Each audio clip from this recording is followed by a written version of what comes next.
আমি আপনাদেরকে অ্যাসুরেন্স দিচ্ছি যে আমরা সবসময় আপনাদের পাশে থাকব।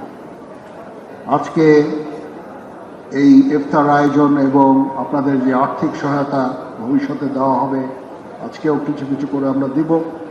এর উদ্দেশ্য একটাই, এটার জন্য এই যে আমাদের বিজনেস এন্টারপ্রেনার ব্যাংকার্সরা তারাও এখানে উপস্থিত হয়েছেন, তাদের অর্থে তাদের আর্থিক সাহায্যে আমরা এটা করছি।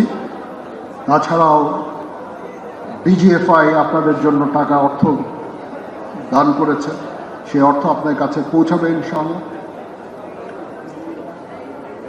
এসএসএফ স্পেশাল সিকিউরিটি ফোর্স টাকা দিয়েছেন এবং এই সমস্ত ব্যাংকাররা টাকা দিয়েছেন।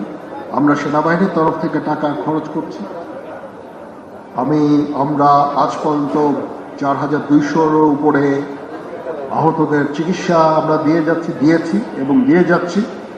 আমাদের এই সাহায্য সহযোগিতা, সবার এই সাহায্য সহযোগিতা সবসময় জারি থাকবে ইনশাআল্লাহ। আমরা চেষ্টা করব আপনাদের একটা রিহ্যাবিলিটেশনের জন্য, সেদিকেই ইনশাআল্লাহ আমরা চেষ্টা করে যাব এবং এই আর্থিক সাহায্য সহযোগিতা সবসময় আপনাদের প্রতি আমাদের জারি থাকবে ইনশাআল্লাহ। তো আপনারা কখনো মনোবল হারাবেন না, মনোবল হারানোর কিছু নাই।